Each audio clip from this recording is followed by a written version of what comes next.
Olá a todos, sejam bem-vindos a mais um estudo no canal Clamando no Deserto. Que Deus nos abençoe, que nós possamos ter um bom aproveitamento de mais um estudo bíblico para a nossa edificação. Convido a você que queira participar. Também nós temos a opção pelo WhatsApp, Telegram, Spotify e blog clamandonodeserto.com.br.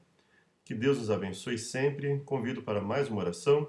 O estudo de hoje é sobre a objeção 10 do livro Respostas a Objeções e que nós possamos, e coloquei o texto também para que nós possamos analisar o texto bíblico e nós vamos ler algumas partes do livro e comentar a respeito delas.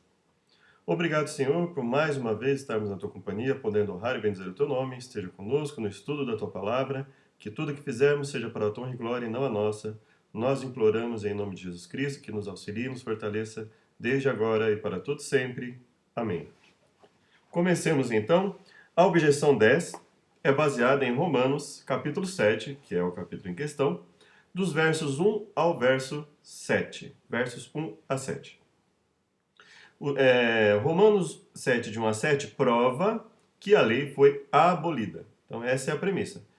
Romanos 7, de 1 a 7, prova que a lei foi abolida. Usando a figura do casamento, Paulo explica que estamos libertados da lei, que a lei realmente está morta. O que está Paulo discutindo neste capítulo? O mesmo assunto geral que ele está discutindo nos capítulos imediatamente precedentes e sequentes. O assunto do homem carnal, escravo do pecado, que é incapaz de salvar-se a si mesmo e que deve encontrar salvação por meio da graça de Deus, conforme revelada em Jesus Cristo. Paulo estabelece a premissa: a lei tem domínio sobre o homem toda a sua vida. É por causa disso que, falando em sua condição anterior, o apóstolo diz: pois não faço o que prefiro, e sim o que detesto. Ele fala ele coloca aqui, né? Nossa velha natureza pecaminosa, que Paulo descreve como velho homem, tem domínio sobre nós. A força do pecado está na lei. 1 Coríntios 15, 56. Tendo uma vez nos tornado transgressores, que não conhece nenhuma revogação e demanda juízo contra o violador, não podemos ganhar a liberdade, porque não temos poder dentro de nós mesmos. Estou lendo em partes, ele está se referindo especificamente à lei moral, mas eu prefiro colocar o aspecto de transgressores da lei, de modo geral. Como escapamos do velho homem que nos mantém em servidão? Pela morte desse velho homem, isto é, pela nossa conversão.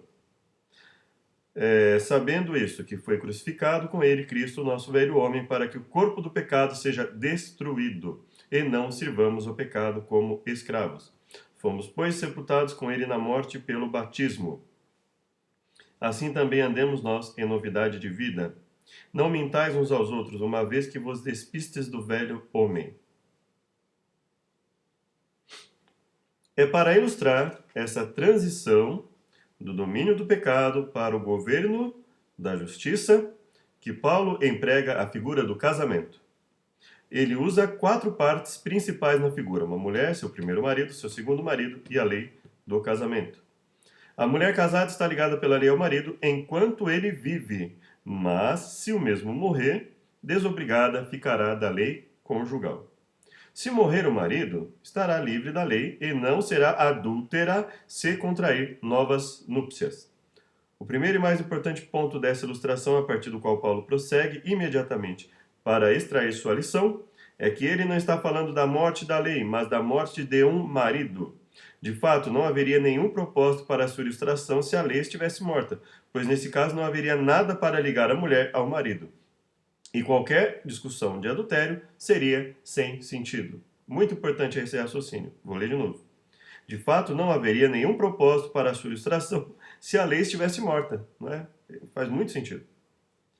Pois nesse caso não haveria nada para ligar a mulher ao marido e qualquer discussão de adultério seria sem sentido. O que ele está querendo dizer é o seguinte: se não existisse mais a necessidade da lei do marido, o argumento de Paulo cairia por terra. Porque o que ele está dizendo é o seguinte: existe uma lei que está condicionada à existência, ao marido estar vivo. O marido morrendo, a mulher estaria livre dessa lei especificamente, a lei referente ao casamento.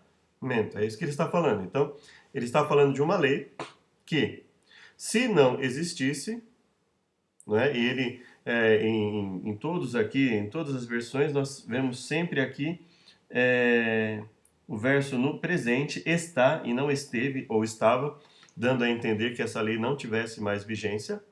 Ele usa sempre a fala no presente. Na versão interlineada da Sociedade Bíblica, vamos ver aqui.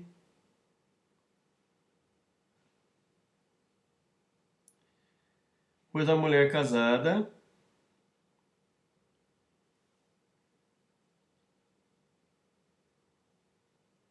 ao marido que vive está ligada por lei. Então, está sempre no presente e não no pretérito, indicando uma lei que não estivesse mais vigente. E aí ele diz o seguinte: a lei do matrimônio não está abolida em um país porque um esposo morre. A lei permanece nos códigos civis para governar todos os que são casados ou que procuram casar. Agora vem a aplicação da figura. Assim, meus irmãos, também vós morrestes relativamente à lei por meio do corpo de Cristo, para pertencerdes a outro, a saber, aquele que ressuscitou dentre os mortos, para que frutifiquemos para Deus. Para que frutifiquemos para Deus. Toda reivindicação condenatória que a lei tinha sobre nosso velho homem, finda com a morte desse homem. Agora estamos livres de sua condenação e podemos ser casados com Cristo, podemos revestirmos do novo homem. Somos nós que estamos crucificados com Cristo, e não a lei. Esta morte dissolve nossa obrigação matrimonial, deixando em liberdade para contrair uma nova relação. Estar unidos ao ressuscitado. Por causa dessa nova união, produzimos fruto para Deus, ao passo que, quando vivíamos segundo a carne, as paixões pecaminosas postas em realce pela lei, as paixões pecaminosas, quando estávamos na carne, olha só, não estamos mais na carne, então não estamos mais sujeitos ao pecado, então não estamos mais livres da lei no sentido de que não precisamos mais obedecer. O que ele está falando é justamente o contrário. Por termos o poder de Deus para obedecer, não somos mais escravos do pecado e, consequentemente, estamos livres da condenação da lei. A condenação da lei, ela morre em nós quando nós morremos em Cristo Jesus e ressuscitamos com Ele para sermos um novo homem. A condenação da lei é que morre. Em outras palavras, enquanto estávamos sob o domínio do pecado, o único fruto das nossas ações podia ser ainda mais condenação e renovada certeza de morte.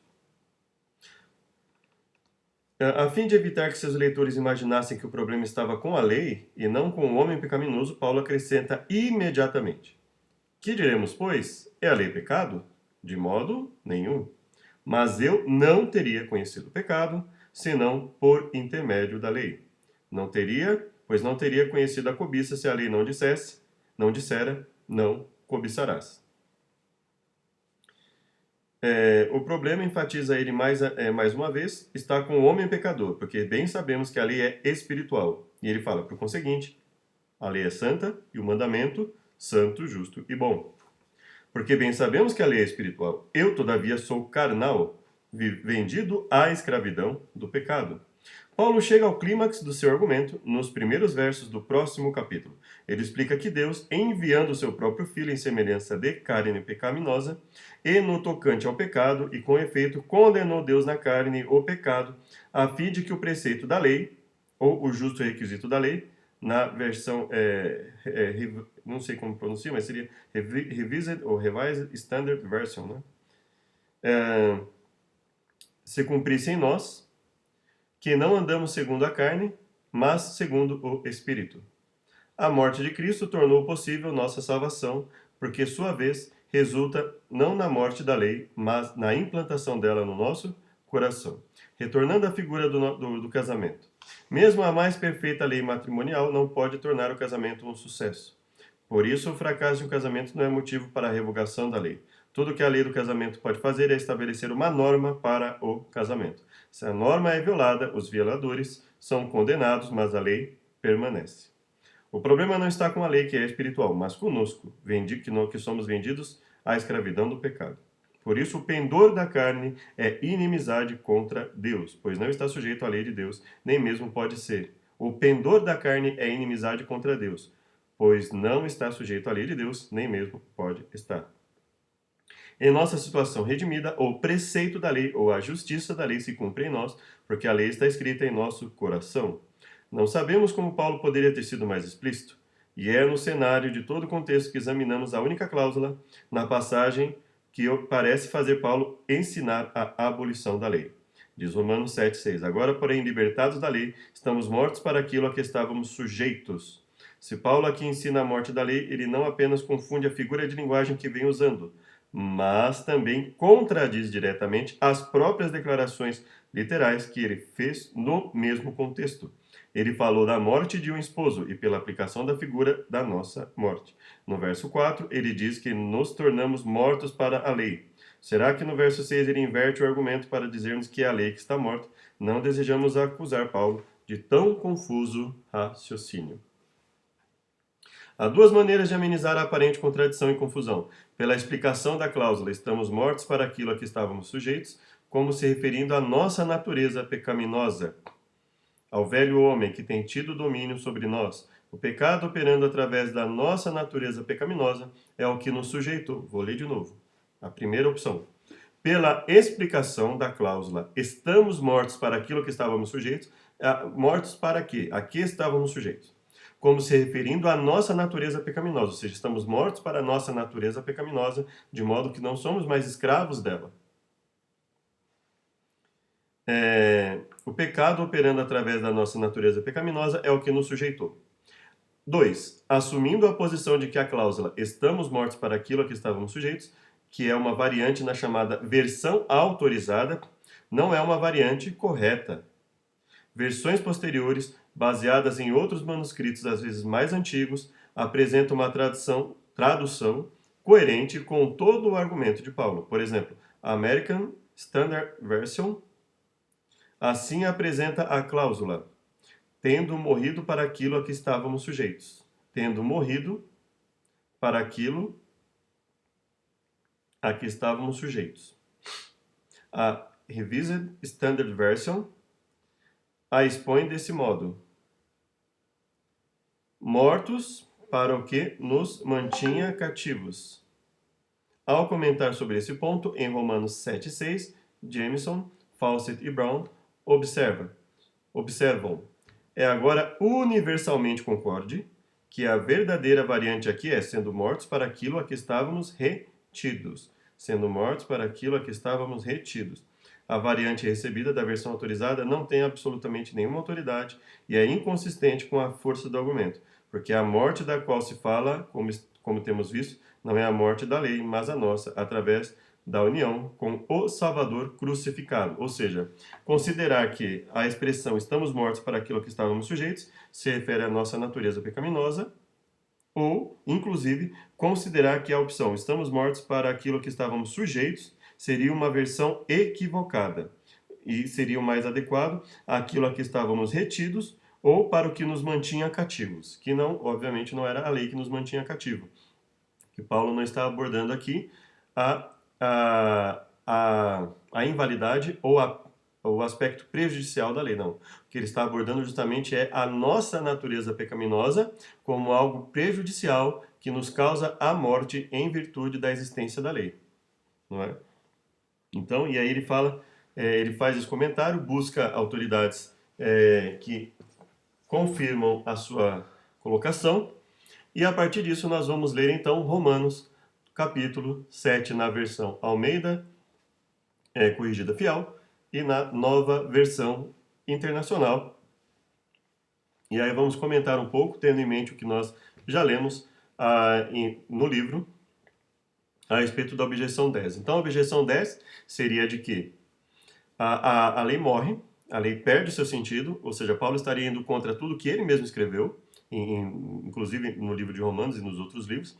Ele estaria indo contra o que o próprio Jesus falou, e ele estaria indo contra o que os próprios apóstolos falam nas outras cartas, e no que o próprio Apocalipse fala sobre a necessidade de obediência e a condenação em virtude das obras más. Então vamos lá? Não sabeis vós, irmãos, pois falo aos que sabem a lei, que a lei tem domínio sobre o homem por todo o tempo em que vive? Ou a lei tem autoridade sobre alguém apenas enquanto ele vive?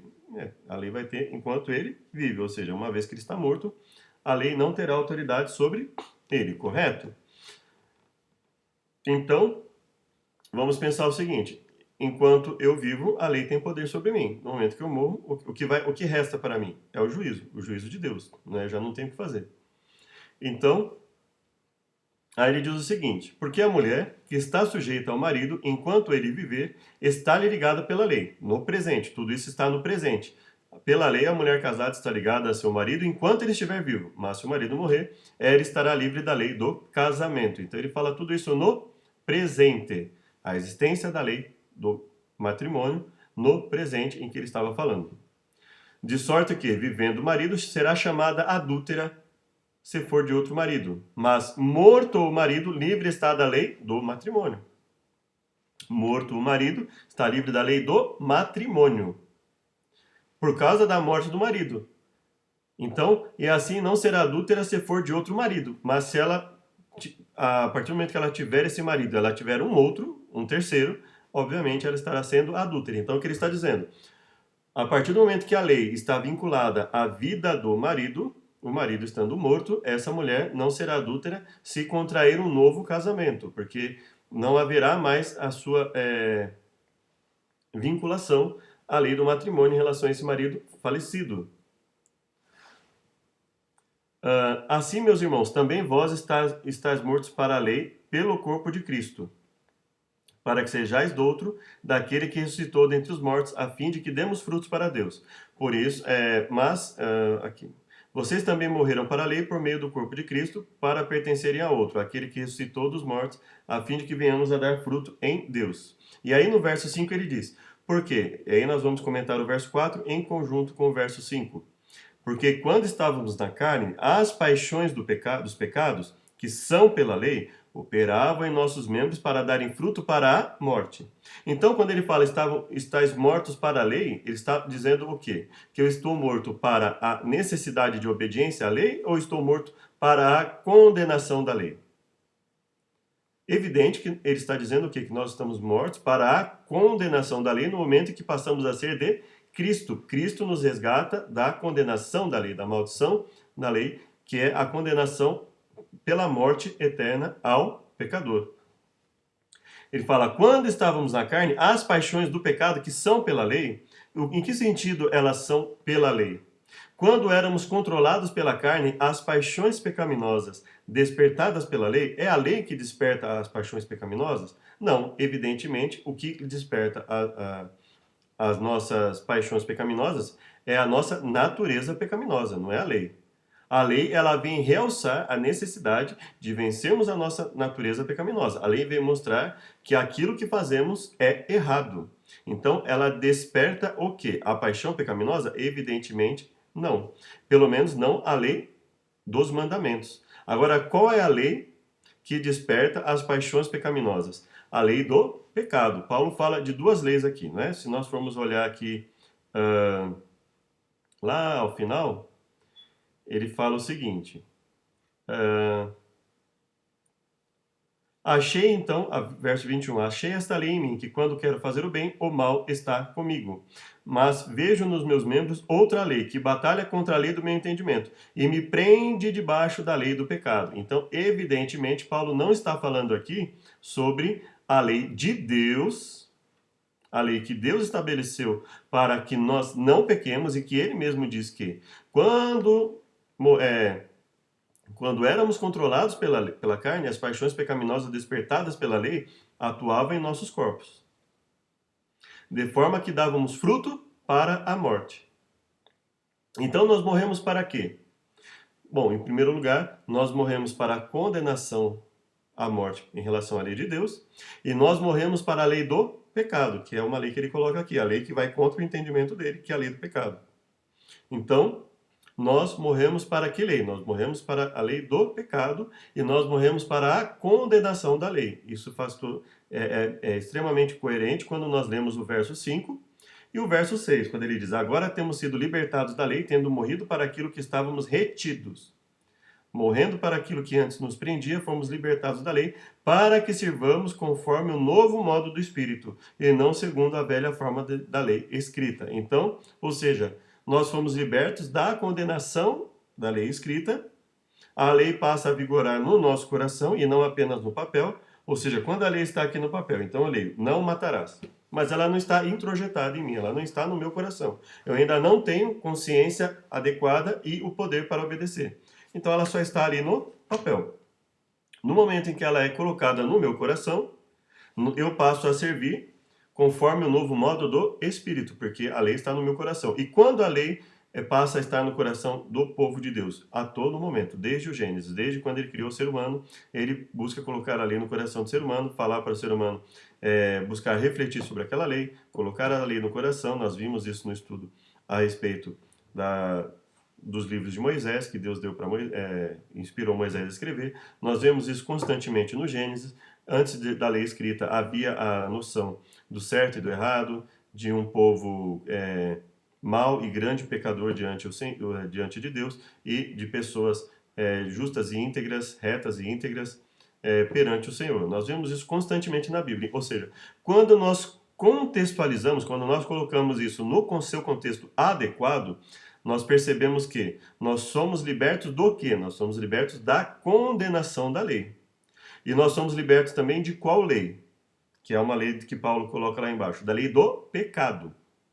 Então, a lei do pecado, ou seja, aquela lei que nos leva ao pecado, ela passa a não ter domínio sobre nós. Por quê? Porque nós passamos a lutar contra ela. Nós não somos mais escravos dessa lei, nós lutamos contra ela. Né? Existe essa... eu quero fazer o bem, não consigo, mas indefinidamente, eterno, não. Eu não consigo, eu vou fazer o que em relação a isso? Eu vou buscar a Deus para me dar poder para cada vez menos ser dominado por essa lei. Então eu passo de um momento em que eu sou um escravo, que não tem nenhuma chance contra essa lei do pecado, para uma pessoa que passa a ter o poder de Deus para lutar contra o pecado voluntário, e a partir desse momento a lei do pecado já não tem mais poder sobre mim, e a condenação da lei de Deus já não vai recair sobre mim. Por quê? Porque eu passo a ser salvo por Jesus Cristo, eu passo a depender do seu sacrifício, eu passo a reconhecê-lo como meu Salvador pelo seu sacrifício, e eu passo a reconhecê-lo como Senhor da minha vida para comandar através das suas instruções, dos seus mandamentos, a vontade de Deus. Então, eu morro para a condenação da lei de Deus e eu morro para a lei do pecado. Eu morro para a lei do pecado, por quê? Porque eu não sou mais escravo dela, eu passo a viver em Cristo, e quando essa lei do pecado vem, ela vai encontrar resistência, eu vou lutar contra ela, porque então a Bíblia fala, fazeis perecer, fazer morrer a vossa natureza pecaminosa, né? Então ele fala, quando éramos controlados pela carne, ou seja, se ele fala quando estávamos na carne, quando éramos controlados pela carne, quer dizer que nós não somos mais controlados pela carne. Então as paixões pelos pecados já não vai operar no meu membro para dar fruto para a morte. Por quê? Porque eu vou lutar contra ela. Eu já não estou mais debaixo do pecado deliberado, do pecado voluntário. Eu não estou mais debaixo de uma atitude em que eu percebo que está me prejudicando, que é extremamente errado, mas ainda assim continuo fazendo, e não luto contra aquilo. Não, pelo contrário. Eu já não estou mais na carne, eu não estou mais controlado pela carne. Então eu morri para a condenação da lei. A lei no seu aspecto condenatório, a condenação da lei. Eu morri para a necessidade de obediência? Não, pelo contrário. Ele fala claramente que eu passo a pertencer a Cristo a fim de dar fruto e não vou ser mais controlado pela carne. As paixões pecaminosas despertadas pela lei, qual lei? Pela lei do pecado, né? Que atuava em nossos corpos de forma que dávamos frutos para a morte. Ou seja, que lei, que paixão pecaminosa é despertada pela lei? Nenhuma. Nenhuma paixão pecaminosa é despertada pela lei. Quando Deus diz, honra teu pai e sua mãe para que te prolongue seus dias na terra que o Senhor teu Deus te dá. Isso não vai despertar a minha paixão pecaminosa. Ah, porque Deus falou isso, eu tenho vontade de pecar. Evidentemente que não. Quando Deus diz, não assassinarás, isso vai despertar em mim a paixão pelo assassinato? De forma nenhuma. O que vai despertar a minha paixão pecaminosa? É a lei do pecado, que vem e engana. Vem e me engana, vem e e me prejudica de forma a me levar para a condenação da morte. E a partir do momento que eu aceito Jesus, ela não vai mais me enganar. Eu posso até ser condenado, mas não vou ser mais enganado pelo pecado. Por quê? Porque eu já estou consciente do poder de Deus, de como Deus pode fazer comigo. Então eu não preciso mais ser enganado pelo pecado. Eu posso fazer o quê? Depender de Deus, buscar o seu poder para a obediência. Mas agora, tendo sido libertados da condenação, tendo morrido para aquilo que estávamos retido, para que sirvamos em novidade de espírito e não na velhice da letra, como nós colocamos, ou seja, a lei já não está apenas no papel, de forma que eu olhe para aquilo como algo que não pode ser feito. Ela está no meu coração, na minha mente, eu reconheço a necessidade de obediência, eu tenho consciência de que isso é melhor para mim e para todas as pessoas, e eu tenho a consciência de que Deus me dá o poder para lutar contra o pecado. Que diremos, pois? É a lei de Deus pecado? De modo nenhum. Então ele está deixando claro. Eu estou falando da lei de Deus, que a lei de Deus é pecado? Não. Eu estou dizendo que a lei de Deus é que levanta em mim as paixões pecaminosas? De modo nenhum. Eu não conheci o pecado senão pela lei, porque eu não conheceria a concupiscência se a lei não dissesse não cobiçarás. Então ele diz o quê? Olha, pela lei eu reconheço que aquilo é pecado, que aquilo é pecaminoso, aquilo é prejudicial para a minha vida. E isso realça em mim o quê? A consciência de que eu tenho uma paixão pecaminosa. E não a paixão pecaminosa em si. A lei, ela vem despertar em mim o quê? A consciência de que eu tenho paixões pecaminosas. E que essas paixões precisam ser vencidas pelo poder de Deus. A lei não vem despertar em mim a paixão pelo pecado. A lei vem despertar em mim a consciência do quão errado eu estou. Mas o pecado, tomando ocasião pelo mandamento, operou em mim toda a concupiscência. Pois, na realidade, eu não saberia, de fato eu não saberia o que é pecado a não ser por meio da lei. Pois, na realidade, eu não saberia o que é cobiça se a lei não dissesse não cobiçarás. Veja que ele está deixando claro que a lei permanece e ela vem me mostrar o quanto eu sou pecador. Quando eu cobiço algo e a lei vem e mostra para mim, não cobiçarás, isso é errado. Isso não é... Então eu percebo que isso é em mim uma paixão pecaminosa. Então a lei de Deus, ela não desperta em mim a paixão pecaminosa. Ela desperta a consciência de que eu tenho uma paixão pecaminosa. O que desperta em mim a paixão pecaminosa? A lei do pecado que habita em mim. Ou seja, a natureza carnal tentando voltar e me matar. Matar o homem espiritual, matar a pessoa espiritual, o homem e a mulher que vive segundo a vontade de Deus, que busca lutar contra o pecado, ainda que não alcançando a perfeição absoluta, ele vai lutar contra o pecado, ele não vai mais ser escravo do pecado, ele não vai ter um pecado em que ele não consiga lutar contra aquilo, pelo contrário, ele vai estar sempre lutando contra aquilo, às vezes caindo, mas evidentemente buscando se levantar a cada momento em que ele vier a cair. Porquanto sem a lei estava morto o pecado. Sem a lei estava morto o pecado. Não há pecado não havendo lei, mas o mesmo Paulo que diz isso diz o quê? Aqueles que sem lei pecaram, sem lei perecerão. Ou seja, mesmo para aqueles que não tinham a consciência de uma lei, eles, de acordo com aquilo em que eles receberam, daquilo que Deus, a Bíblia fala que nós fomos feitos criados para as boas obras, então naquilo em que Deus possa cobrar deles, eles evidentemente serão cobrados e condenados. Eu, na algum tempo, vivia sem lei.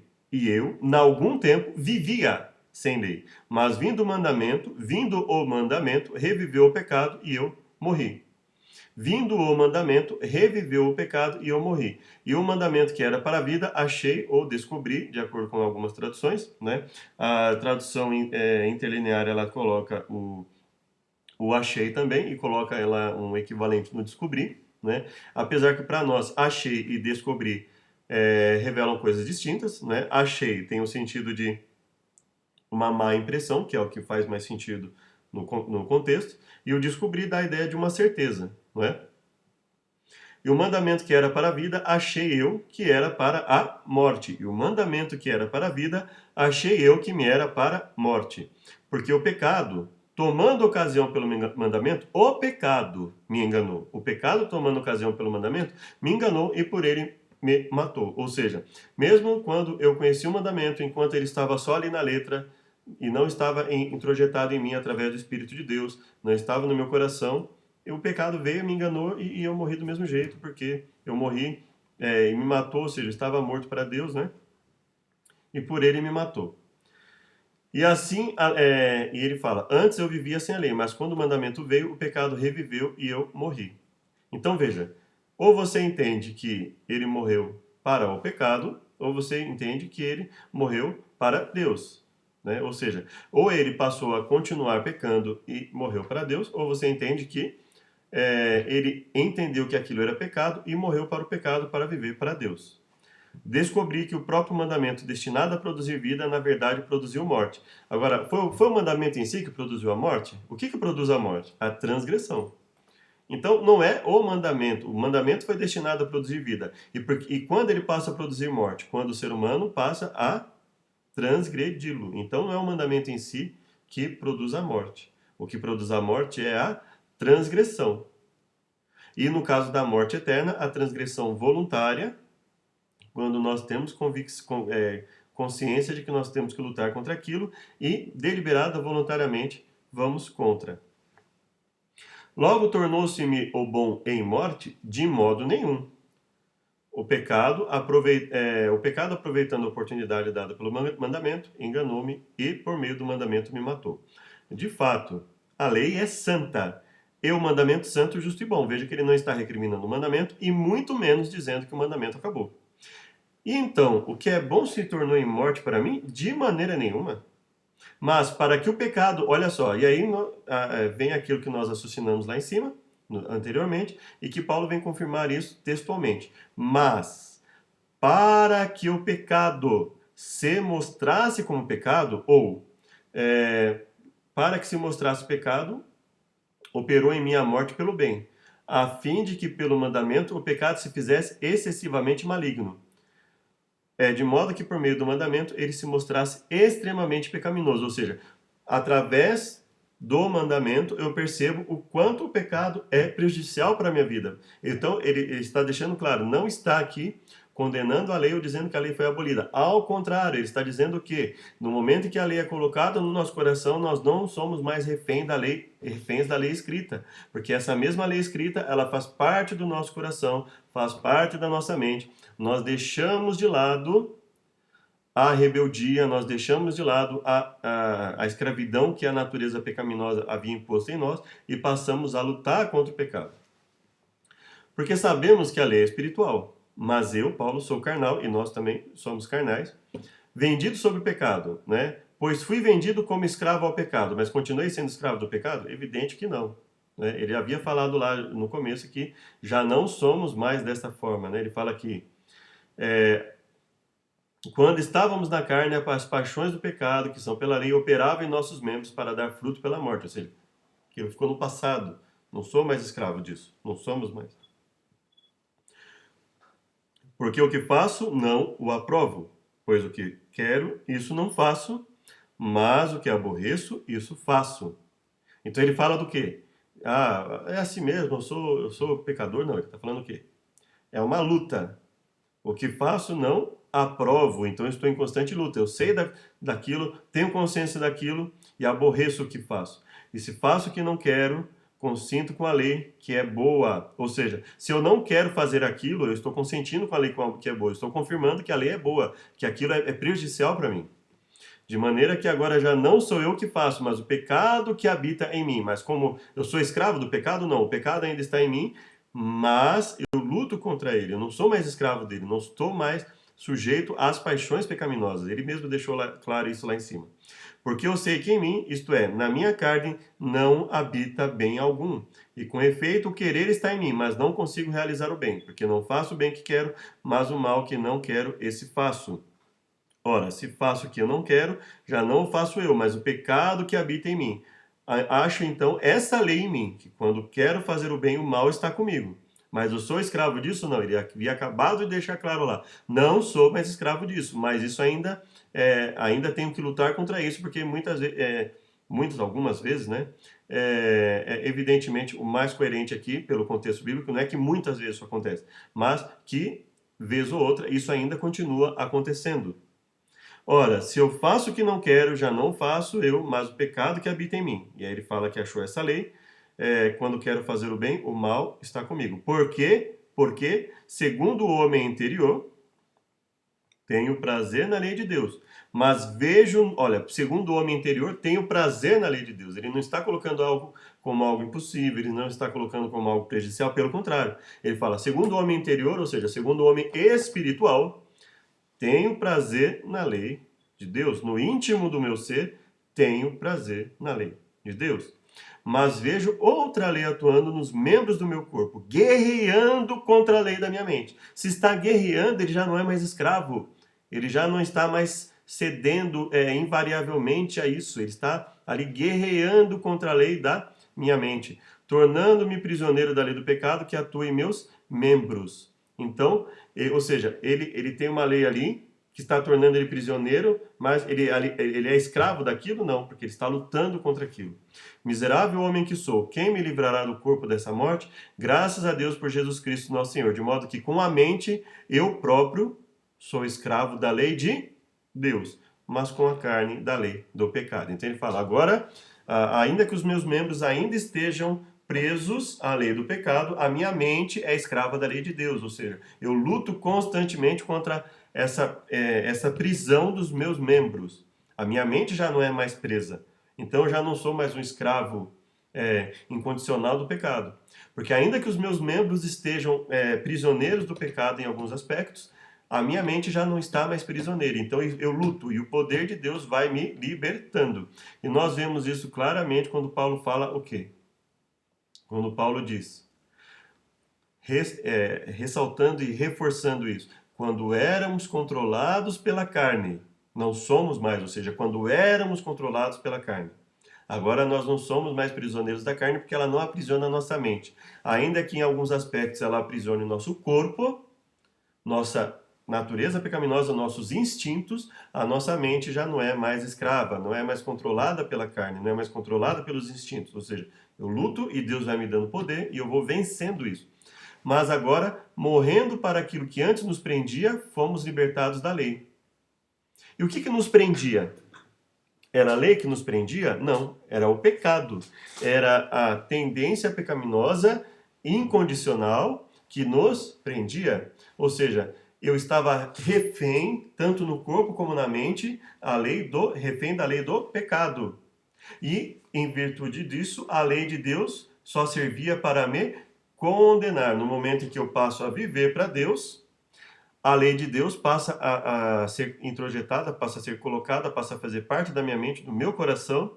Ela não está só ali na parte escrita, né? Eu vivo conforme o novo modo do Espírito, que é o que não ser mais controlado pela carne e as paixões pecaminosas não vão atuar mais invariavelmente no meu corpo, porque a minha mente vai estar lutando contra isso e Deus vai modificando o meu corpo, modificando a minha mente e eu vou me libertando disso. É isso que o texto está dizendo, é isso que o contexto da palavra de Paulo nos diz, é isso que Romanos 1 deixa claro para nós, né?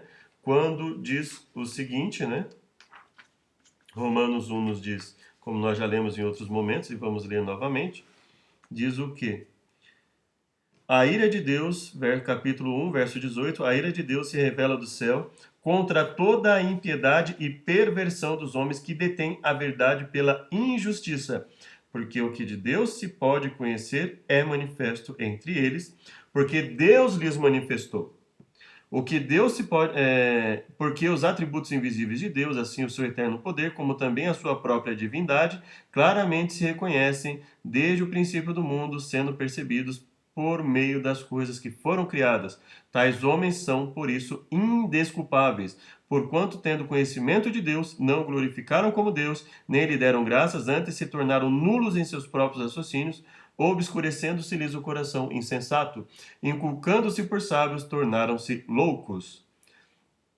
E mudaram a glória de Deus incorruptível em semelhança de imagem de homem corruptível, ou seja, bem como de aves. E interessante que isso não é só, nós percebemos que isso não é só pela determinação de imagens para adoração, mas da mentalidade, uma mentalidade humana para interpretar a palavra divina, no sentido de dizer que o homem está morto para a lei, que a lei está morta, que a lei acabou, que a lei foi abolida, ou que o homem não tem poder algum para obedecer. Ele tem sim, ele pode não conseguir obedecer completamente a lei, plenamente, mas ele tem poder para obedecer e, naquilo que vier a cair, reconhecer que está errado e pedir perdão para Deus, para que Deus complete aquilo que lhe falta, não é? E é nesse aspecto que nós temos que entender a graça. E por que ele é um dom imerecido? Porque Deus nos dá poder e ainda assim nós pecamos.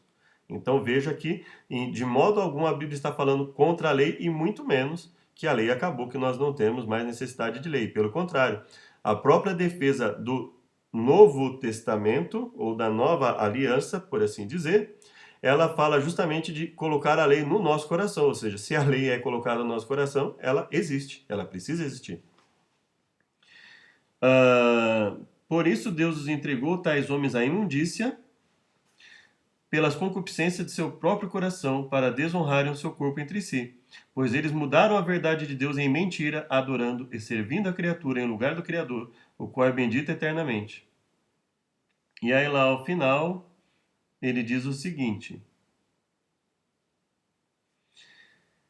E por haverem versos 28 até o 32. E por haverem desprezado o conhecimento de Deus, o próprio Deus os entregou a uma disposição mental reprovável para praticarem coisas inconvenientes, cheios de toda injustiça, malícia, avareza, maldade, possuídos de inveja, homicídio, contenda, dolo e malignidade, sendo difamadores, caluniadores, aborrecidos de Deus, ou aborrecedores, né? Insolentes, soberbos, presunçosos, inventores de males, desobedientes aos pais, insensatos, pérfidos, sem afeição natural e sem misericórdia. Ora, conhecendo eles a sentença de Deus, de que são passíveis de morte os que tais coisas praticam, ou seja, os que desobedecem à lei instituída por Deus são os que são passíveis de morte, e não os que enxergam na lei uma oportunidade de mudança de vida.